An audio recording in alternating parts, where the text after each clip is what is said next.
Olá, pessoal! Na nossa aula de hoje, nós vamos discutir aí um tópico de atualidade muito importante, que é a mudança que foi sancionada pelo presidente Temer, que muda a TJLP para TLP. Parece um assunto aí prosaico, mas não é. É um assunto importante que a gente tem que dominar em termos de atualidade.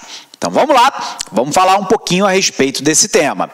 Primeiro, pessoal, nós temos que pensar um quesito importante, que é diferente daquilo que a maioria das pessoas pensa, que é o que nós chamamos de investimento. Quando a maioria das pessoas pensa em investimento, ela está pensando naquilo que nós chamamos em economia de aplicação financeira. Por exemplo, a pessoa pensa em investimento quando ela, por exemplo, investe o seu dinheiro na caderneta de poupança, na compra de um título público, na compra de ouro, dólar, um certificado de depósito bancário, o CDB, um certificado de depósito interbancário, o CDI. Na verdade, para a economia, isso não é investimento, porque isso não cria riqueza nova, isso não permite produzir absolutamente nada de novo.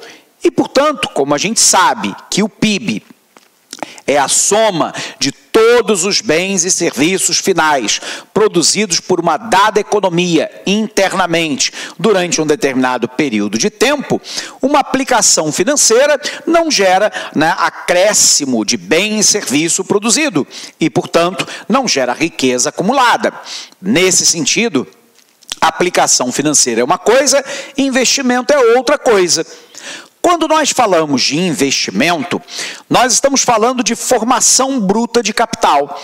E essa formação bruta de capital se refere à formação bruta de capital fixo, portanto, a aquisição de máquina, equipamento, ferramenta e instalação que me permite produzir mais bens e serviços e, portanto, gerar um crescimento do PIB.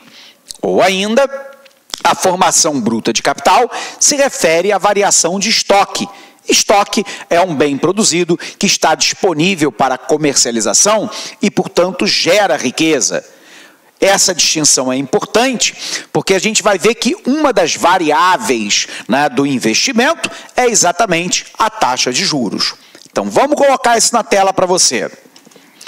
Primeiro, então, pessoal, nós estamos falando da mudança da TJLP, da taxa de juros de longo prazo, para a TLP, a taxa de longo prazo, e aqui a gente precisa entender a diferença entre aquilo que nós chamamos de aplicação financeira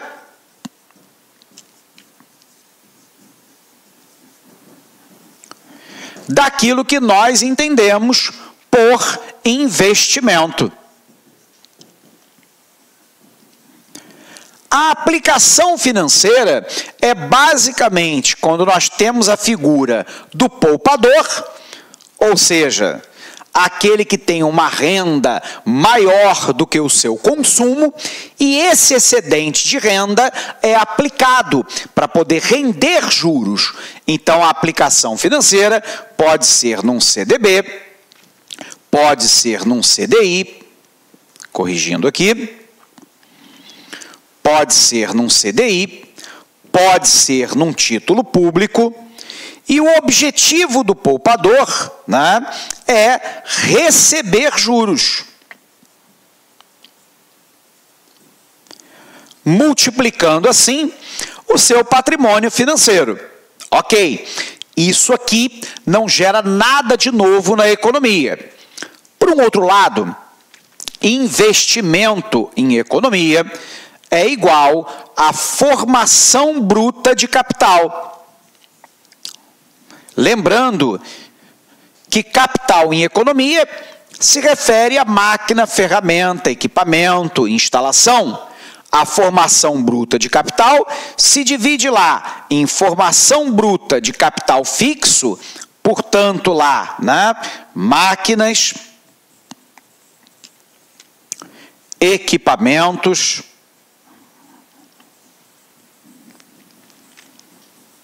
ferramentas e instalações e, ao mesmo tempo, se refere lá à letra grega para variação, delta, né? Variação de estoque, bem, né, que foi produzido e que está disponível lá para comercialização. Entendendo, então, que a aplicação financeira não gera novos bens e serviços e que investimento é igual à formação bruta de capital, que é igual à formação bruta de capital fixo, portanto, máquina, equipamento, ferramenta e instalação, mais a variação de estoque, que me permite, né, gerar um volume maior de bens e serviços e, portanto, permitindo o crescimento do PIB, do Produto Interno Bruto do nosso país. Óbvio, então, que o investimento, teoricamente, quanto maior o nível de investimento, maior é a capacidade do país de gerar bens e serviços. Em tese, utilizando uma expressão em latim, que nós chamamos ceteris paribus, que significa tudo mais permanecendo constante, nós temos, teoricamente, quanto mais PIB, mais crescimento econômico, maior a geração de emprego, teoricamente maior a arrecadação de tributos por parte do governo e, quiçá, até uma distribuição mais equitativa, mais igualitária, socialmente justa da renda. Bom, dito isso, vem a pergunta: professor, qual é o problema? O problema no Brasil é que a taxa de investimento é uma taxa historicamente muito baixa. No Brasil, hoje, ela circula em torno de 15,5% do PIB. Só para comparar, a China hoje investe 40% do PIB. Mesmo no auge do investimento, entre os anos de 2004 e os anos de 2010, o Brasil teve, no máximo, uma taxa de investimento de 19,5% do PIB. É a metade do que a China investe no momento atual. Observe que boa parte dos analistas nos dizem que o Brasil deveria investir, no mínimo, 24% do PIB para garantir um crescimento econômico sustentável de longo prazo. Mas essa, infelizmente, não é a nossa realidade. Então vamos botar isso no quadro também. Apagando aqui, vamos colocar qual é o problema da economia brasileira.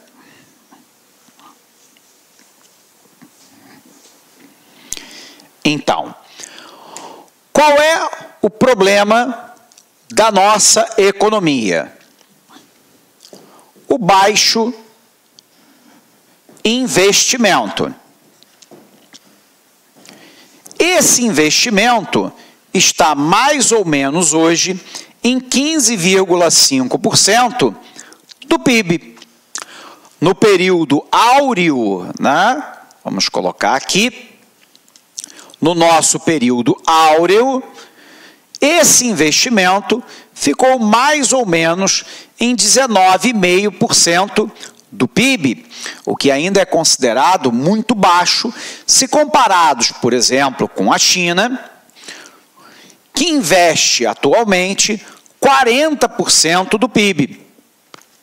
Um aluno outro dia me questionou o seguinte: professor, mas a taxa de investimento nos Estados Unidos circula em torno de 16% do PIB. Ok, mas a grande diferença é que os Estados Unidos já realizou a sua revolução de infraestrutura, portos, aeroportos, estradas, armazéns, ferrovias, estações elétricas, telecomunicações. O país tem um alto índice de tecnologia, inovação, ciência, tem algumas das universidades mais famosas, prestigiadas e laureadas de todo o mundo, tem lá, em boa parte das suas universidades, uma educação de excelência e tem instituições que se consolidaram ao longo do tempo. O resultado é que nestes países a taxa de investimento pode ser menor, porque, dizendo de uma maneira grosseira, boa parte do que tinha que ser feito já foi feito. Não é o caso de países em desenvolvimento, como o Brasil, como a China, como a Rússia, como a Índia, África do Sul, México, Argentina e por aí vai.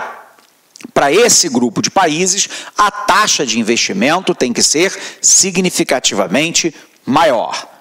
A pergunta então é, professor, quando nós olhamos o investimento, né, sobretudo o investimento do setor privado, porque a ele se refere a taxa de juros de longo prazo, o que o empresário leva em consideração na hora da sua decisão de investir?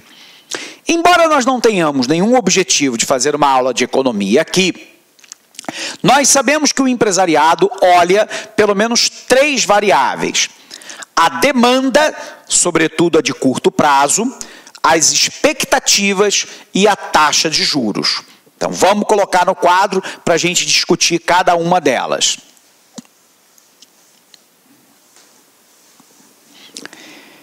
Então, quando a firma toma uma decisão a respeito de investimento, como, por exemplo, comprar uma nova máquina, ampliar, né, o parque produtivo e por aí vai, pelo menos 3 variáveis ela terá que levar em consideração.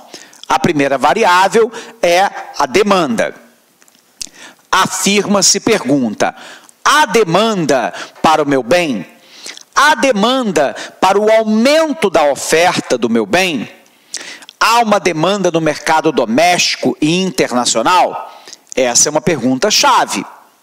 A segunda parte da pergunta diz respeito às expectativas. Ou seja, o que são as expectativas? É aquilo que eu acho que vai acontecer no momento futuro, moldando o comportamento da firma no momento presente. Então, se a firma acha que no futuro o Brasil vai crescer mais, ela pode resolver investir mais hoje. O contrário também é verdadeiro. Se ela acha que a recuperação da economia mundial vai continuar acontecendo, ela pode tomar a decisão de investir hoje. Se ela acha que o Brasil vai passar por esse conturbado processo político, ético e econômico e sairá fortalecido no futuro, ela pode tomar a decisão de investir mais hoje. Óbvio que todos os inversos também são verdadeiros. E, por último, a firma olha a taxa de juros e compara essa taxa de juros, né, que ela vai pagar para poder fazer esse investimento com o retorno que ela obterá do investimento feito. Por exemplo, se ela vai pagar uma taxa de juros de 4,5% ao ano, mas o retorno do investimento é maior que 4,5%, ela faz o investimento. Se o retorno for exatamente igual a 4,5%, ela pode tomar a decisão de investir ou não. Porém, se o retorno do investimento for menor que 4,5% ao ano, a firma tenderá a não fazer o investimento, porque o gasto com juros é maior do que o retorno que o investimento poderá lhe trazer. Portanto, os juros são uma variável importante, embora não única. Como a taxa de investimento no Brasil é tradicionalmente baixa, lá no governo FHC,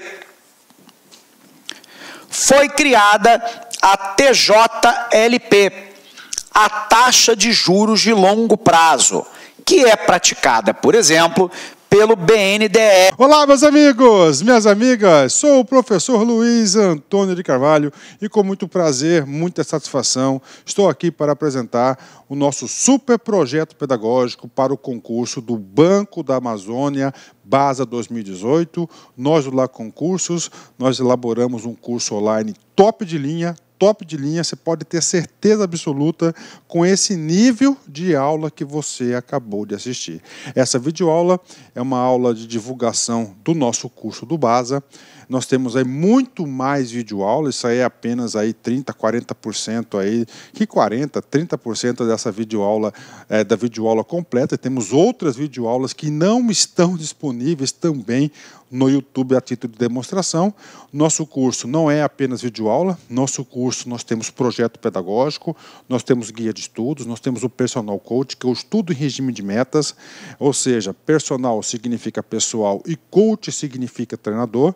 Aqui você tem um treinador pessoal de concursos, inclusive o seguinte, o personal coach, na minha avaliação, é o ponto aí de diferenciação, o ponto de competitividade para os nossos alunos. O aluno que cumpre as suas metas de estudos do LAC concurso pode ter certeza que vai ficar competitivo. Professor, quanto custa tudo isso? Você não vai nem acreditar. Nosso curso para o cargo de técnico bancário Basa 2018, ponto a ponto do edital, apenas 10 parcelas de R$30, você vai se preparar e vai ficar super competitivo. Bacana? Então dê uma chance, acesse nosso site, faça a sua matrícula, nós temos a cláusula de garantia, durante 5 dias você pode assistir todas as aulas, baixar todos os materiais didáticos, sem custo nenhum. Tá certo? Custo nenhum. Não gostou, pede para sair, manda um e-mail para o nosso atendimento que nós iremos devolver os dinheiros da sua matrícula. Mas, olha só, papo reto, até o presente momento eu não recebi um cancelamento de matrícula. Você sabe por quê? Porque o produto é bom. Você pode ter certeza. Bacana? Ó, um forte abraço, fique com Deus. Eu espero vocês aqui no LAC. Fui! Clique LAC.